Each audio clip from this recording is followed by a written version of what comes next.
pictures of Aishwarya Rai Bachchan leaving the Enforcement Directorate office. Okay, the first pictures coming in as she leaves the Enforcement Directorate office. Let's go full frame, stay full frame with the pictures. That's her leaving the Enforcement Directorate office after 5 hours. First pictures coming in of the actor who was questioned over the Panama Papers, leaving the ED office. Now she's been under the scanner. She was summoned earlier by agencies.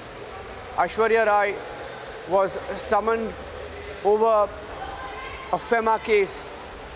Summons were issued under Section 37 of FEMA by the Enforcement Directorate, and it is being investigated by multiple agencies. Only the Enforcement Directorate has the power to summon. Income Tax is also probing the Panama Papers. The first set of summons was issued to Aishwarya Rai in October 2017. And this is the breaking news update that we have, staying full frame on these pictures as she leaves the Enforcement Directorate office. Going back to Shravan, who's taking us to the details. Shravan, first pictures coming in of Aishwarya Rai, in fact, either coming in or going out. And she's been there for over 5 hours now. First pictures coming in, and she's seated there in the back seat of the car and just about leaving the Enforcement Directorate office.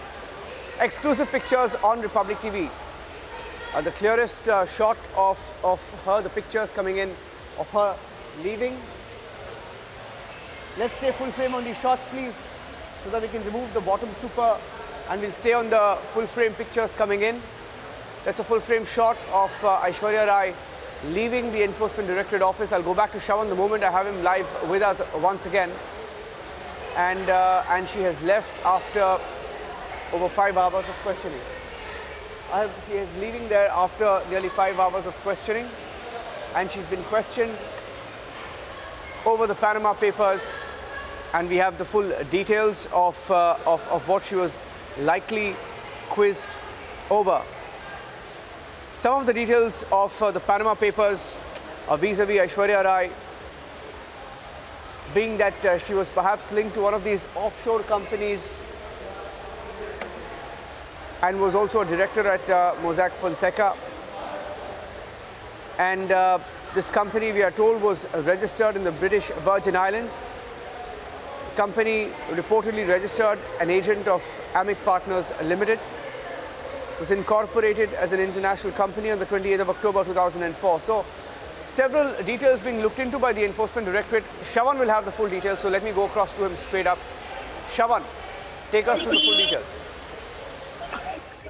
Well, Aishwarya Rai Bachchan has just stepped out of the Enforcement Directorate's Jamnagar office. This is after 5 hours of questioning that took place.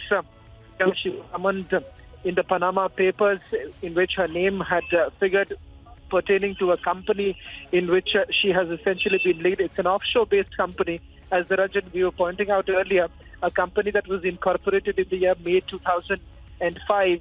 Rather May 2004, and then there were a lot of changes that are actually taken place in the year 2005 when a change in the pattern of ownership. She became a shareholder.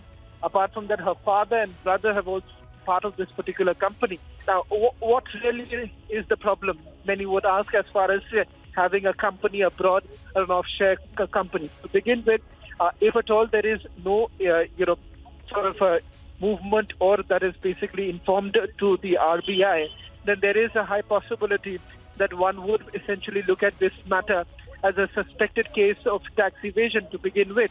Secondly, as per the protocol or as per the rules that have been laid as far as FEMA Act is concerned, there is a particular limit, and that limit is roughly about $25,000, beyond which any sort of outward remittances basically comes under the scanner if you haven't informed the RBI.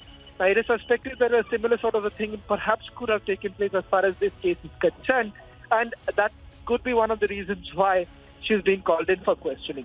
Apart from that, with her link as far as this company goes, the Enforcement Directorate essentially has some details with regards to a meeting, a Board of Directors meeting that took place soon after there was a change in the pattern of ownership, and this meeting took place in Dubai.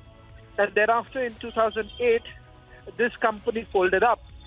And more importantly, this company was sold off to another individual based out of Dubai at a different rate altogether. Putting this into perspective, Niranjan, important to point out is that Aishwarya Rai Bachchan has been called in for questioning, and she has essentially been asked to explain the pattern of ownership and the fact that whether at all she has been directly connected with this company, and the objective behind floating a company of this nature, in which they suspect that there is a high possibility that this could lead to some sort of a forex violation. Now, if that actually happens, Niranjan, what one could expect is that the Enforcement Directorate, following after preparing the report, could also impose a penalty. Unlike in the case of a money laundering matter, in which it becomes a criminal case, this is a civil matter in which at max the Enforcement Directorate could impose a penalty, which obviously could also be challenged by Aishwarya Rai Bachchan and the others who have been called in for questioning before an appellate authority. But I think that that's at a later stage. Now, with regards to whether at all she is going to be called in for questioning once again, that's not very clear right now. We perhaps would also like to try and get across to our sources to try and understand what has really transpired in the last 5 hours and whether at all the agency has been satisfied with the responses that have been given by Aishwarya Rai Bachchan in this case.